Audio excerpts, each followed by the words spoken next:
நீங்கள்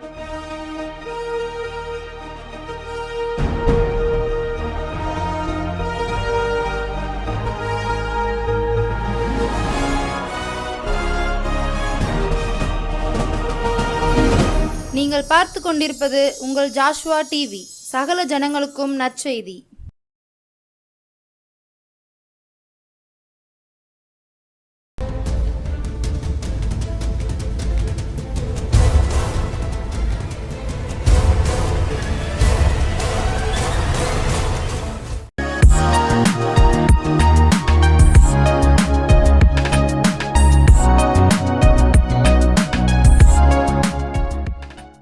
கர்த்தராகிய இயேசு கிறிஸ்து நாமத்தினாலே உங்களை ஜாஷுவா டிவியின் ரட்சிப்பின் நேரம் என்ற நிகழ்ச்சிக்கு அன்போடு அழைக்கிறேன்.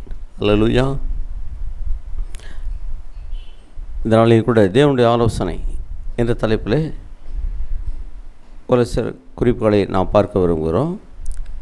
லூக்கா சுவிசேஷம் 7ஆம் அதிகாரம் 30ஆம் வசனத்தை வாசி கேட்கலாம். பரிசேயரும் நியாயசாஸ்திரிகளுமோ அவனாலே ஞானஸ்நானம் பெறாமல் தனக்கு கேடுண்டாக தேவனுடைய ஆலோசனையை தள்ளிவிட்டார்கள். நன்றி தகப்பனே, ஸ்தோத்திரம். உங்களுடைய ஆலோசனைகளுக்காக ஸ்தோத்திரம். ஒருவரும் தள்ளிவிடாதபடி ஆண்டவரே அவைகளை ஏற்றுக்கொண்டு கீழ்ப்படிந்து ஆசீர்வாதத்தை பெற்றுக்கொள்ள கர்த்தர் கிருபை தாரும்.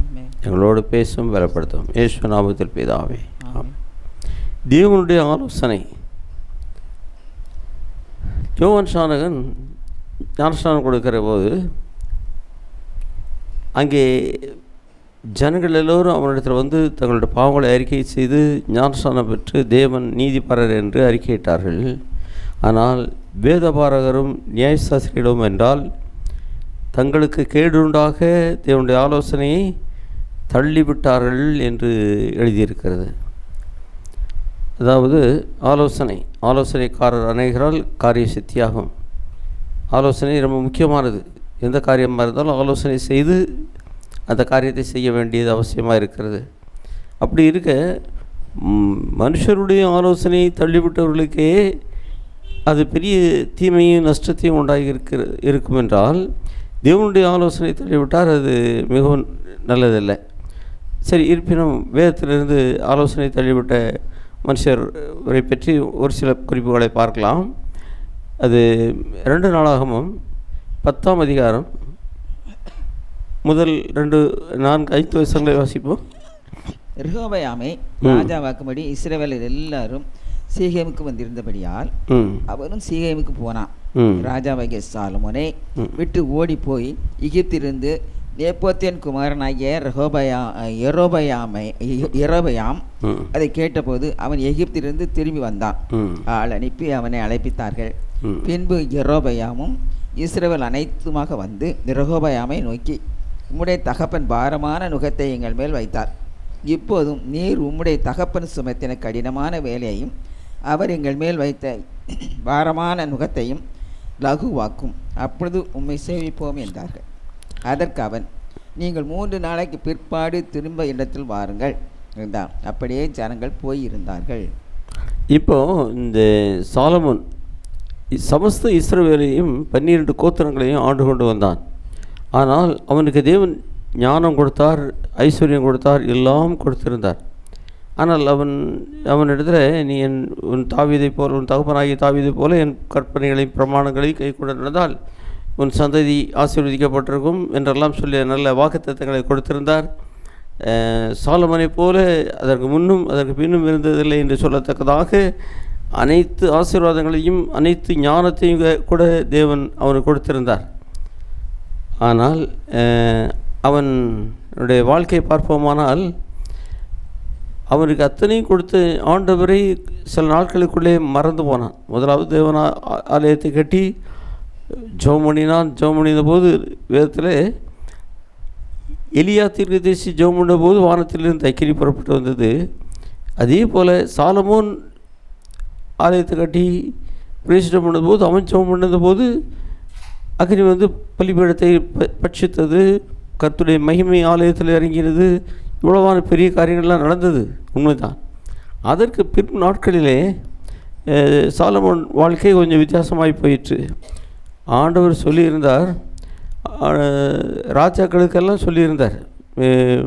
பழைய ஏற்பாடு தீர்க்க தரிசன புஸ்தகங்களே ராஜாக்களுக்கு வேண்டிய கடமைகள் என்னவென்றால், அநேக ஸ்திரீகளை சேர்க்கக்கூடாது, அநேக குதிரைகளை சேர்க்க வேண்டியதில்லை, அடுத்தபடியாக பொன்னி வெள்ளி அதிகமாய் சேர்க்க வேண்டாம் என்றெல்லாம் சொல்லியிருக்கிறார். ஆனால் இந்த சாலமோனுடைய வாழ்க்கையில் இவை எல்லாவற்றுக்கும் நேர்மாறாக அவன் எகிப்தின் ராஜஸ்திரீ, அதாவது பார்வோனின் குமாரத்தியை அவன் நேசித்ததும் அல்லாமல் 700 பிரபு குலத்தாரான மனைவிகளையும் 300 மனநாட்டிகளையும் மறுமனையாட்டிகளையும் வைத்திருந்தான் என்று வாசிக்கிறோம். இது மிகவும் ஒரு தவறான சிம்டம். ஆண்டவருடைய வார்த்தை முதல் அடிப்படையில் மாறுகிறது.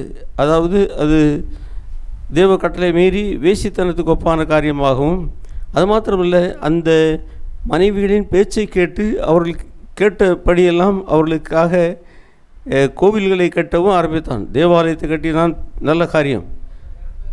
அதே மனுஷன் தன் கைகளினாலே அந்நிய தேவர்களுக்கும் கோவில்களை கட்டினான், அவருடைய மனைவிகளை திருப்திப்படுத்துவதற்காக. இவ்விதமாக அங்கே ஒரு பெரும் தவறு நடக்கலாயிற்று. அதாவது விக்கிரகாராதனை. முதலாவதாக தேவனுடைய கட்டளை மீறி அநேக ஸ்திரீகளை வைத்து கொண்டதுனாலே அது வேசித்தனத்துக்கு ஒப்பாகவும் எடுத்துக்கொள்ளலாம். அதற்கு பிற்பாடு அவன் அநேக மற்ற தெய்வங்களை வழிபட்டதினாலே அப்படிப்பட்ட விக்கிரகாராதனை, இப்படிப்பட்ட குற்றங்கள் சுமந்தபடினாலே ஆண்டவர் அவனை 2 முறை எச்சரித்தார். இந்த காரியத்தை குறித்து 1 ராஜாக்கள் 11ஆம் அதிகாரத்தில் 1 முதல் சில வசனங்களை வாசி கேட்போம். ராஜாவாகிய சாலமோன் பார்வோனின் குமாரத்தியை நேசித்ததுமல்லாமல் மோவாபியரும் அம்மோனியரும் ஏதோமியரும் சீதோனியரும் ஏத்தியருமாகிய அந்நிய ஜாதியாரான அநேக ஸ்திரீகள் மேல் ஸ்திரீகள் மேல் ஆசை வைத்தான். ஒன்று, இப்படிப்பட்ட ஜாதிகளைத்தான் இந்த கானான் தேசத்திலிருந்து துரத்திவிட்டு இவர்கள் முற்பிதாக்களுக்கு தேவன் இஸ்ரவேல் தேசத்தை சுதந்திரமாக கொடுத்தார். இப்போ அவர்களுடைய காரியங்களை வெறுத்து அவருடைய வழிபாட்டு முறைகளெல்லாம் மாற்றி இஸ்ரவேலின் ஒரே தேவனாக வானத்தை பூமி சமுத்திரத்தை உண்டாக்கிறவராகிய கர்த்தராகிய ஆண்டவர் இஸ்ரவேலை எகிப்திலிருந்து வரவழைத்தவராகிய அந்த ஒரே தேவனை மையப்படுத்துவதற்கு விட்டுவிட்டு அவர் சொன்ன கட்டளை, இந்த ஜாதிகளின் கூட நீ என்ன செய்யக்கூடாது, அங்கே நீ பிரவேசிக்க கூடாது, அவர்கள் உங்களிடத்தில் பிரவேசிக்கல் ஆகாது என்று சொல்லியிருந்தும் வாசிக்க தொடர்ந்து இஸ்ரவேல் புத்திரரை நோக்கி நீங்கள் அவர்கள் அண்டைக்கும் உங்கள் அண்டைக்கும் பிரவேசிக்கலாகாது, அவர்கள் உங்கள் அண்டைக்கும் பிரவேசிக்கலாகாது என்று அவர்கள் நிச்சயமாய் தங்கள் தேவர்களை பின்பற்றும்படி உங்கள் இருதயத்தை சாய பண்ணுவார்கள் என்று கர்த்தர் சொல்லியிருந்தார். சாலமோனோ அவர்கள் மேல் ஆசை வைத்து அவர்களோடு ஐக்கியமாய் இருந்தான். அவருக்கு பிரபுக்கள் குலமான 700 மனையாட்டிகளும் அவனுக்கு பிரபுக்கள் குலமான 700 மனையாட்டிகளும் 300 மறுமனையாட்டிகளும் இருந்தார்கள். ஸ்திரீகள் அவன் இருதயத்தை வழுவி போக பண்ணினார்கள். ஸ்திரீகள் அவனை இருதயத்தை வழுவி போக பண்ணினார்கள். அல்லேலூயா. வேதாகமத்திலே 1000 ஸ்திரீகளுக்குள்ளே ஒருத்தியை கூட காணவில்லை என்று சொல்லி இருக்கிறது. விதமாக 1000 பெண்களை வைத்திருந்தான். அதில் குணசாலியான ஸ்திரீ ஒன்று கூட இல்லை போல்ட்டுருக்கு. ஆக இவ்விதமாக அவன் தன்னுடைய வாழ்க்கையில் என்ன செய்து பின்பற்றி, அதாவது பின்வாங்கி போவதற்கு ஏதுவாயிற்று. இந்த நிமித்தம் தேவனுடைய கோபம் அவன் மேல் வந்தது.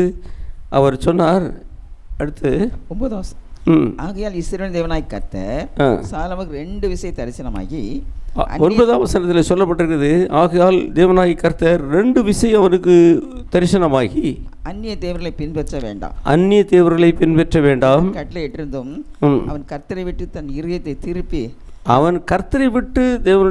அவனுடைய இருதயத்தை திருப்பி அவர் கற்பித்ததை கைக்கொள்ளாமல் போனதினால் கர்த்தர் அவன் மேல் கோபமானார். ஒரு நிமிஷம். அதாவது நாம் இந்த நாட்களிலே மனம் திரும்புங்கள் என்று சொல்கிறோம். அந்நிய தேவர்களையும் அந்நிய வழிபாட்டு முறைகளையும் மற்றும் தவறான எல்லா காரியங்களையும் விட்டு, தெய்வம் இல்லாத காரியங்களை விட்டு மனம் திரும்பி மெய்யான தெய்வமாகி அவர் இயேசு கிறிஸ்துவனிடத்தில் மனம் திரும்பும்படி சொல்லுகிறோம்.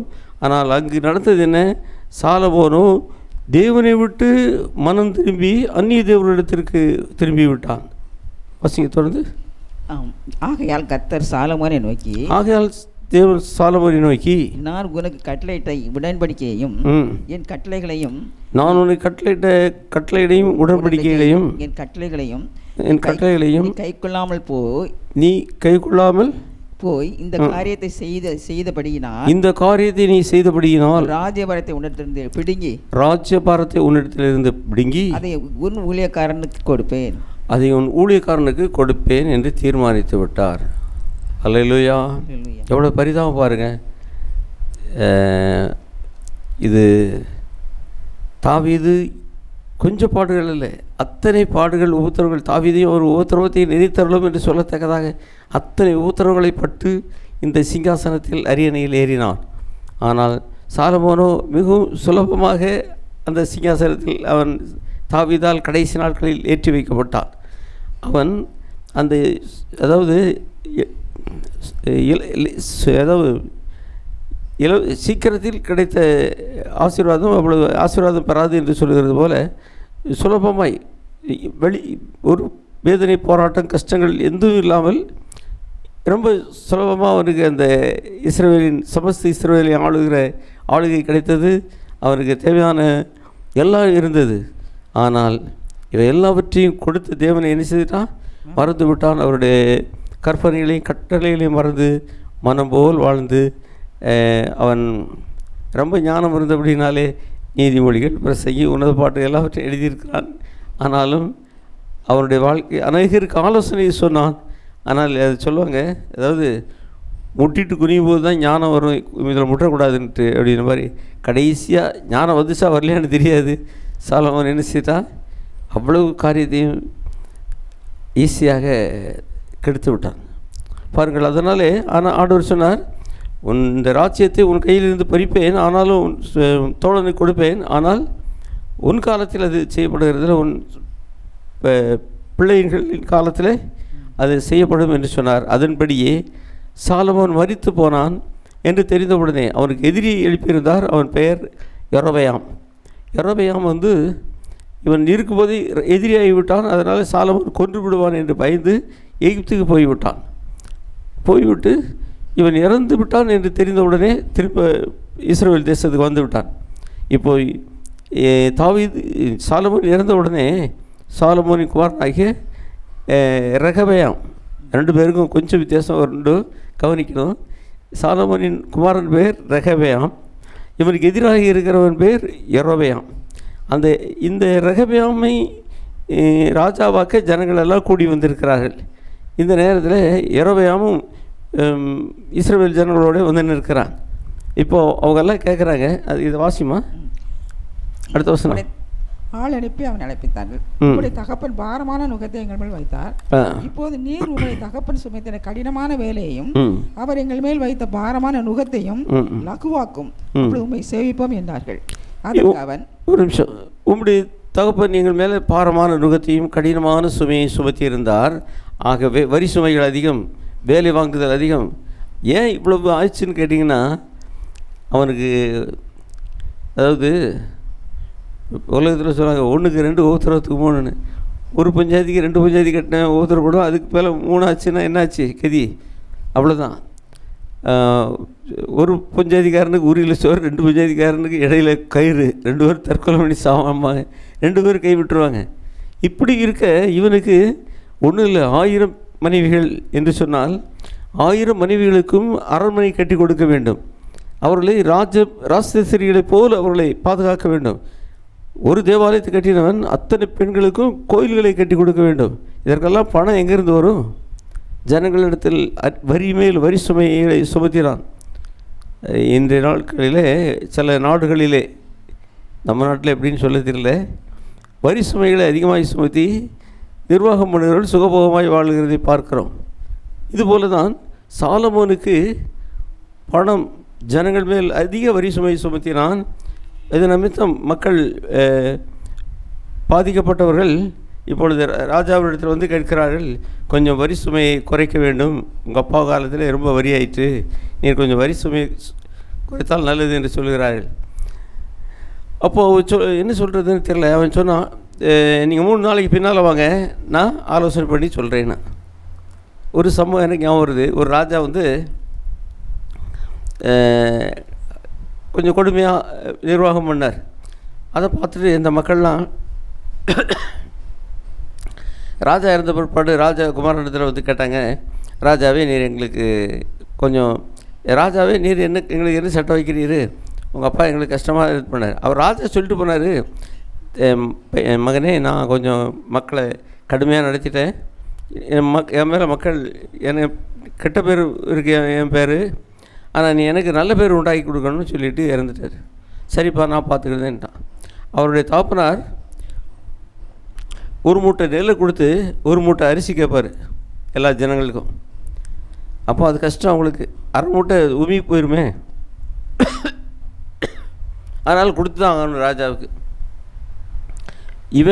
இவனுடைய ராஜ்யம் வந்தவுடனே இவன் வந்தவுடனே என்ன சொல்கிறீங்க ராஜான்ட்டு வந்தாங்க.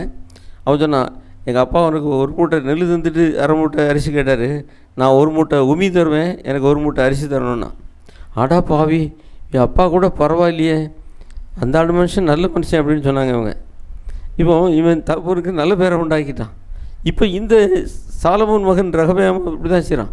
அவனிடத்துல கேட்டாங்க, உங்கள் அப்பா எனக்கு கஷ்டமான பாரத்தை சுமத்திட்டாரு, நீ கொஞ்சம் லகுவாக்கணுன்றதுக்கு. அவன் சொன்னான், அவன் தாப்பனாருடைய காலத்திலே அவரோடு இருந்த முதியோர்களுடைய ஆலோசனை கேட்டால் முதல்ல அவங்கள கூப்பிட்டு, என்ன செய்யலாம் இவங்கெல்லாம் இப்படி கேட்குறாங்களே, நான் என்ன சொல்லட்டும்னு.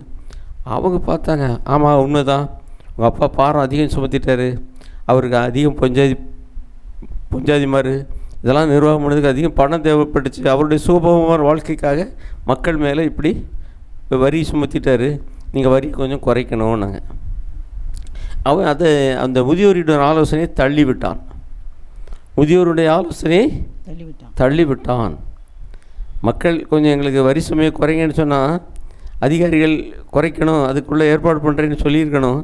ஆனால் அவன் உடனே தன் வயதில் உள்ள வாலிபர்களிடத்தை கூப்பிட்டு, தன்னோடு வளர்ந்த வாலிபர்களிடத்தை கூப்பிட்டு அவங்கள்ட்ட கேட்டான், இப்படி கேட்குறாங்களே அவங்களுக்கு நான் என்ன சொல்லணும், 3 நாளைக்கு நான் பதில் சொல்கிறேன்ட்டு சொல்லியிருக்கேன் அப்படின்னு சொல்லி.